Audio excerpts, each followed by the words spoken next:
और इस बीच एक और बड़ी खबर आपको बता देते हैं, यूपी में ही तय होगा डीजीपी का नाम। या अखिलेश यादव ने इशारों इशारों में तंज कर दिया और अखिलेश यादव ने इस पर पोस्ट किया है और ये कहा है कि यूपी में ही तय होगा कि अगला डीजीपी कौन होगा। बड़े अधिकारी को स्थायी पद देने की बन रही व्यवस्था बनाने वाले खुद 2 साल रहेंगे या नहीं, इसकी भी गारंटी नहीं है। यह अखिलेश यादव ने तंज कसा है। तो तंज भरे अंदाज में ये एक्स हैंडल पर पोस्ट किया है अखिलेश यादव ने अपने प्रोफाइल से। और साथ ही जानकारी आपको दे दें कि अब से कुछ देर पहले जो हम आपको जानकारी दे रहे थे, दरअसल राज्य सरकार के पास अब यह हक आ चुका है, ये फैसला वो खुद ले सकेंगे। यूपीएससी को इसके लिए चयन प्रक्रिया के लिए नहीं शामिल किया जाएगा, बल्कि राज्य सरकार फैसला ले पाएगी कि जो 2 सालों का कार्यकाल होगा, ऐसे में डीजीपी अगला कौन होगा, किसे जिम्मेदारी मिलेगी, ये राज्य सरकार के पास हक आ गया है। ऐसे में ये निशाना साधने का काम अखिलेश यादव ने किया है। यूपी में अब डीजीपी की नियुक्ति राज्य सरकार के स्तर से ही हो सकेगी। इसी को लेकर सपा अध्यक्ष अखिलेश यादव ने एक्स पर पोस्ट किया। अखिलेश ने पोस्ट में लिखा है, सुना है किसी बड़े अधिकारी को स्थायी पद देने और उसका कार्यकाल 2 साल बढ़ाने की व्यवस्था बनाई जा रही है। सवाल यह है कि व्यवस्था बनाने वाले खुद 2 साल रहेंगे या नहीं। कहीं ये दिल्ली के लगाम अपने हाथ में लेने की कोशिश तो नहीं है। तो दिल्ली के पास जो पहले से ही चयन प्रक्रिया की जो भूमिका तय थी, अब उसे कहीं ना कहीं राज्य सरकार इस वक्त अपने हाथ में अगर ले रही है, तो इसको लेकर के राज्य स्तर पर, क्योंकि अब ये चयन होगा, इसको लेकर निशाना साधा है अखिलेश यादव ने। और ये कहा है कि दिल्ली के हाथ से कमान संभालने की कोशिश अपने हाथ में राज्य सरकार उत्तर प्रदेश की करना चाह रही है। लेकिन ये भी तय किया जाएगा क्या कि आखिर उन्हीं के पसंद का कोई व्यक्ति जिसे डीजीपी की जिम्मेदारी दी जाएगी, कहीं ऐसा तो नहीं होगा। लेकिन ये भी छोड़िए, 2 साल के बाद ये रहेंगे या नहीं रहेंगे, पहले तो ये इसका इंतजार करना होगा।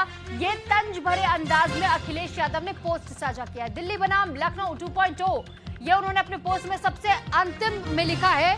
और साथ ही जानकारी आपको दे दें कि यूपी में अब जिस तरीके से डीजीपी का नाम तय किए जाने को लेकर के एक अधिकार मिल चुका है, ऐसे में नियमावली में परिवर्तन के बाद ही ये पोस्ट सामने अखिलेश यादव का आया है। तो अखिलेश यादव ने इशारों में तंज कसा है उत्तर प्रदेश सरकार पर भी, और ये कहा है कि जिस तरीके से वो सपने संजोए बैठे हैं, कहीं ऐसा ना हो कि उनका सपना अधूरा रह जाए। तो फिलहाल ये जानकारी आपको उत्तर प्रदेश से जुड़ी हुई दे रहे हैं। दरअसल डीजीपी के नाम को लेकर के अब राज्य स्तर पर मुहर लगेगी, कौन अगला डीजीपी होगा, और कार्यकाल बढ़ाने की अवधि को लेकर भी चर्चाएं हो रही हैं कि आखिर इस पर अखिलेश यादव ने कहा कि पहले ये तो तय हो जाए कि 2 साल इन्हीं की सरकार रहेगी या नहीं रहेगी। डीजीपी की नियुक्ति के निर्णय पर अखिलेश यादव का ये तंज था। दिल्ली से अपने हाथ में लगाम लेने की कोशिश है उत्तर प्रदेश सरकार की। उत्तर प्रदेश में सोमवार को कैबिनेट की जो बैठक हुई, कई अहम फैसले इसमें लिए गए और इसी में डीजीपी की नियुक्ति पर भी कैबिनेट की मंजूरी मिली। इसके बाद यूपी में डीजीपी की नियुक्ति राज्य सरकार के स्तर से ही हो सकेगी। और इस पर सपा मुखिया अखिलेश यादव ने सरकार पर तंज कसा और ये भी कहा कि दिल्ली से अपने हाथ में लगाम लेने की कोशिश तो नहीं है ये। इस पर ज्यादा जानकारी के साथ नीरज मिश्रा हमारे साथ फोन लाइन पर जुड़ चुके हैं। नीरज, जो अखिलेश यादव ने तंज कसा है कि कहीं वाकई दिल्ली से कमान अपने हाथ में लेने की कोशिश तो नहीं है, और इशारों में उन्होंने ये भी कह दिया कि पहले ये तो तय हो जाए कि 2 साल के बाद ये खुद भी रहेंगे या नहीं रहेंगे, तो इसके संकेत हम क्या समझे? जी देखिए, उत्तर प्रदेश कैबिनेट ने एक फैसला लिया है और इस फैसले में ये तय हुआ है कि अब डीजीपी की जो नियुक्ति है वो सीधे एक मनोनयन समिति करेगी। और पहले जो व्यवस्था थी, पहले संघ लोक सेवा आयोग में पूरे नाम के पैनल भेजे जाते थे, उसमें से सेलेक्ट करता था संघ लोक सेवा आयोग 3 वरिष्ठ अधिकारियों को, फिर वो वापस सरकार को भेजता था और उसमें से एक व्यक्ति जिसको तो विजिलेंस की क्लियरेंस मिलती थी उसको डीजीपी नियुक्त किया जाता था। अब एक मनोनयन समिति बना दी गई है, उसके बाद डीजीपी का चयन होगा। अब इस पूरे मामले पर अखिलेश यादव ने तंज कसा है और कहा है कि अब क्या सरकार उतने दिन रहेगी, क्योंकि 2 साल से करीब बचा है सरकार को, तो क्या सरकार जो डीजीपी की नियुक्ति कर रही है या जो डीजीपी बनेंगे, क्या वो 2 साल रहेंगे? तो एक प्रकार से इस पूरी व्यवस्था पर कैबिनेट का जो फैसला है उस पर एक तंज कसा है अखिलेश यादव ने।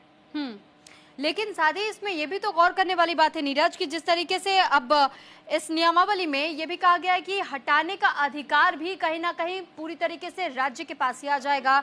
दूसरी तरफ 2006 के फैसले को, जो सुप्रीम कोर्ट में एक फैसला तय किया गया था, उसको भी मानने के लिए बात कही गई है राज्य सरकार की ओर से। तो हर पहलुओं पर जोर देते हुए एक नियमावली तैयार की गई, उसे लागू किया गया।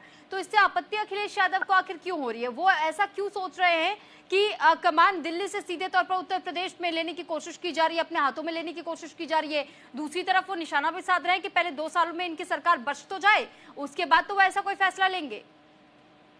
ये देखिए, विपक्ष में अखिलेश यादव हैं। अखिलेश यादव हर मुद्दे पर सरकार को घेरने का काम करते हैं। समाजवादी पार्टी के मुखिया हैं और हर मुद्दे पर कोई भी प्रश्न अगर सरकार या कोई भी चीज करती है तो उस पर घेरना विपक्ष का काम भी है, और अखिलेश यादव ने यही किया है। और दूसरी तरफ जो व्यवस्था बनाई है वो तमाम गाइडलाइंस को ध्यान में रखकर इस कैबिनेट के फैसले पर कि अब डीजीपी की नियुक्ति पहले जो उसमें विलंब है, और जब भी सरकार चाहती है, ये एक तरह से व्यवस्था है, जब सरकार चाहती है किसी भी मामले में डीजीपी अगर कहीं पर खामी पाए जाते हैं, इसके पहले मुकुल गोयल को सरकार ने हटा दिया था। और दूसरी व्यवस्था सरकार ने कर रखी है कि अगर डीजीपी स्थायी नहीं मिलता तो अस्थायी डीजीपी की नियुक्ति सरकार कर देती थी, जो कि अपने पसंद का डीजीपी सरकार बना लेती थी अस्थायी तौर पर। स्थायी अगर बनाना है तो उसे संघ लोक सेवा आयोग से आए पैनल पर ही मुहर लगानी पड़ती थी।